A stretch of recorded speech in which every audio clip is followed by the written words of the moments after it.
Marina. Em dic Marina i per fer homenatge al meu nom visc arran del mar. Bé, jo diria que més aviat visc gairebé a tocar. Quan arriba la tramuntana i obro la finestra, les onades m'esquitxen la cara. M'agrada. Del mar m'agrada tot. Els seus colors verds i blaus que mai deixen de canviar, l'olor que s'enganxa com una cola per tot el poble i, sobretot, m'al·lucina la seva grandària, que sempre em sorprèn. De fet, podria ser gavina i planejar sobre ell tot el dia. O peix, i descobrir els secrets amagats en les seves aigües. Podria ser qualsevol cosa que m'apropés una mica més a ell. I és que no puc imaginar-me el que seria viure sense el mar. El meu pare té una barca i cada matinada surt a pescar gambes. A Palamós, al nostre poble, molts pescadors com ell s'aixequen ben d'hora. Ei, bon dia al dematí! Bon dia! Bon dia, Joan! Agafen les seves barques i naveguen mar endins per pescar milers de gambes. Però fa uns mesos que tothom està molt amoïnat perquè les xarxes tornen buides.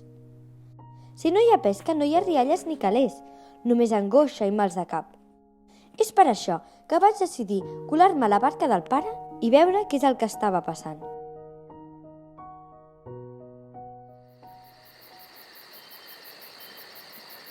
Una nit fosca, quan encara faltava estona perquè sortís el sol, em vaig amagar al vaixell i vaig esperar que arribessin els mariners. Tenia por. Però volia que el pare arribés de la feina content com abans, quan les gambes que pescava eren tantes com llavors en una magrana. Ningú em va veure i vam navegar 2 hores deixant enrere la costa. Quan vam arribar als caladors, els homes tiraren unes xarxes per pescar tot el marisc que els hi cabés. I el pare, al timó, conduïa la barca lentament per arrossegar-les. Malgrat tot, quan van remolcar el filat, només unes quantes gambes es movien tristament. Mentre els pescadors xerraven preocupats per l'escassa pesca, vaig rescatar de les xarxes una petita gamba que lluitava per tornar al mar. Sabia que n'havien pescat molt poques, però les petites també mereixien fer-se grans. No era just privar-les tan menudes de gaudir del mar. De sobte, quan estava decidida a deixar-la anar un altre cop a l'aigua, vaig sentir que algú em parlava. Gràcies! Sort que per fi algú ens comprèn! Em vaig girar a dreta i a esquerra, buscant d'on sortia la veu, però no vaig veure ningú. Eo! Sóc jo qui parla! Va cridar la gamba que tenia a les mans. Fa dies que les meves amigues i jo intentem comunicar-nos amb els pescadors, però no hi ha manera. Em fa l'efecte que els humans no sabeu escoltar gaire, oi? Aneu massa atrafegats per parar l'orella. Ah! Vaig cridar bocabadada quan li vaig veure moure la boca. Com és possible que pugui entendre el que em dius? Estic parlant amb una gamba? La maror m'està fent tornar boja. És clar que no estàs boja. Em sents perquè escoltes i perquè tens ganes d'ajudar. Estava tan sorpresa que em vaig quedar quieta i callada com un estaquirot. Mira, no cal que et capfiquis. Jo et diré el que està passant. Els pescadors tornen sempre amb les xarxes quasi buides perquè cada vegada són vells. I saps per què? Per la senzilla raó que no ens doneu temps a reproduir-nos ni a créixer. Moltes i grans barques arriben fins aquí per pescar cada dia. A més, tot es complica amb el tramat de les xarxes. El forat és tan petit que nosaltres, les gambes menudes, quedem atrapades i no podem escapar.